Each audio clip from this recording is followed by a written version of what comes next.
ได้เงินมาปุ๊บลุงหน่วยก็ลงทุนสร้างโรงเรือนตามสเปคที่บริษัทกำหนดให้ทันทีพอสร้างเสร็จสัตวบาลก็จะนำสัญญาจ้างเลี้ยงมาให้เซ็นโดยเนื้อหาในสัญญาคือลุงหน่วยต้องซื้อปัจจัยการผลิตจากบริษัทเท่านั้นและห้ามขายผลผลิตให้ผู้อื่นเป็นอันขาด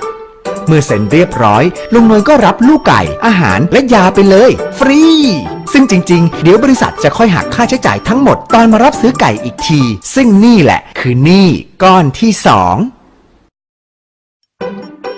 เมื่อเริ่มเลี้ยงสัตวบาลจะคอยแวะเวียนมาให้คำแนะนำและดูแลการเลี้ยงให้เป็นไปตามมาตรฐานบริษัทซึ่งปริมาณสารเคมีและยาปฏิชีวนะที่ใช้จะมากน้อยแค่ไหนก็เป็นไปตามที่บริษัทกำหนดเช่นกันตรงนี้นี่เองที่เป็นคำถามว่าทำไมลุงหน่วยถึงไม่แคร์พวกเราคนกินบ้างไม่ใช่ไม่แคร์แต่บริษัทเขาสั่งมาถ้าผิดสัญญาก็อาจจะถูกเลิกจ้างได้ลุงหน่วยก็เลยต้องใช้ยาตามสั่งเราก็ต้องกินเข้าไปแล้วก็เสี่ยงดื้อยารักษาไม่หายและอาจถึงแก่ความตาย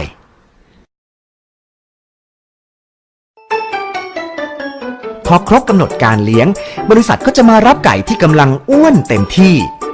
สิ่งที่เป็นตัวกำหนดราคาไก่ก็คือน้ำหนักยิ่งหนักก็ยิ่งขายได้ราคาดีแต่น้ำหนักไก่ดันขึ้นอยู่กับคุณภาพอาหารที่ลุงหน่วยต้องซื้อมาจากบริษัทนี่สิสมมุติว่าคุณภาพอาหารไม่ดีไก่กินไปแล้วตัวไม่ค่อยโตราคาก็จะตกรายได้ก็จะลดลุงหน่วยไม่มีทางรู้เลยว่าอาหารรอบไหนจะดีหรือไม่ดียังไงก็ต้องซื้อให้ไก่กินต่อไปตามสัญญาไก่จะเล็กจะใหญ่ยังไงบริษัทก็เอาไปขายได้เพราะเขาได้กำไรจากค่าอาหารและยาเป็นหลักอยู่แล้วแต่ลุงหน่วยนี่สิหักค่าใช้จ่ายต่อเดือนแล้วเหมือนทำงานฟรีแถมนี่ยังเพิ่มเอา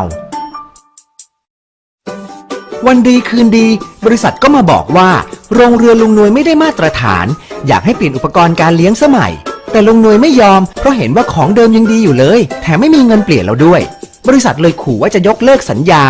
ลุงหน่วยก็เลยต้องยอมไปกู้เงินมาเพิ่มก็ยิ่งทำให้เป็นหนี้ซ้ำซ้อนเข้าไปใหญ่หลายคนอาจสงสัยว่าถ้าลุงหน่วยรู้ตัวว่าโดนเอาเปรียบขนาดนี้แล้วทำไมไม่กลับไปเลี้ยงเองขายเองหรือไม่ก็เลิกไปเลยล่ะจริงๆก็ทำได้แต่การหาเงินที่มีรายได้มากพอที่จะมาใช้หนี้ธนาคารก็แทบจะเป็นไปไม่ได้นี่จึงเป็นปัจจัยสำคัญที่สุดในการผูกมัดลุงหน่วยไว้ไม่ให้ไปไหนลุงหน่วยต้องหาเงินใช้หนี้ยังไงก็ต้องกลับมาง้อบริษัทอยู่ดีบางคนอาจมองว่าเรื่องทั้งหมดนี้ลุงหน่วยควรรับผิดชอบเองเพราะตัดสินใจเซ็นสัญญาเข้าสู่ระบบเองก็ซวยไปไม่ได้เกี่ยวกับเราสักหน่อยแต่อย่าลืมว่าคนอย่างลุงหน่วยนี่แหละที่เป็นกำลังหลักในการผลิตอาหารเลี้ยงเราและคนทั้งประเทศปัจจุบันไก่กว่า895ล้านตัวหรือมากกว่า 90% ของไก่เนื้อถูกผลิตโดยเกษตรกรในระบบพันธสัญญาซึ่งมีเพียง 2% จากจำนวนผู้เลี้ยงทั้งหมดนี่ยังไม่นับรวมหมูปลากุ้งและพืชอีกหลายชนิดที่ตกอยู่ในวงจรการผลิตรูปแบบเดียวกันขับเคลื่อนด้วยหนี้เหมือนกันหนี้เหล่านี้เองที่เป็นตัวบังคับให้เกษตรกรต้องใช้ยาและสารเคมีนานาชนิดเพื่อผลิตอาหารเลี้ยงพวกเราทุกคน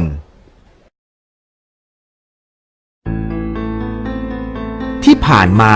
เรารู้ข้อมูลแค่ด้านเดียวเหมือนที่ลุงหน่วยได้เห็นแค่บัญชีรายได้สวยหรูจากบริษัทเราก็รู้แค่ว่าอาหารยี่ห้อนี้ร้านนี้อร่อยราคาถูกแต่ไม่เคยรู้ว่ายาที่ตกค้างอยู่ในอาหารที่เรากินเข้าไปทุกวันนั้นจะสะสมจนก่อให้เกิดโรคร้ายเมื่อไหร่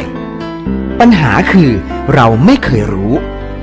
เพราะเรื่องเกษตรพันธสัญญาไม่เคยถูกหยิบยกขึ้นมาพูดในวงกว้างมาก่อนยังมีเกษตรกรหน้าใหม่จำนวนมากที่กำลังตัดสินใจจะเซ็นสัญญากับบริษัทเช่นเดียวกับคนอื่นๆที่ไม่เคยรับรู้เรื่องเชื้อดื้อยาในอาหารซึ่งมีสาเหตุมาจากความไม่เป็นธรรมต่อเกษตรกรแต่ตอนนี้เรารู้แล้วและทุกคนก็ควรจะได้รู้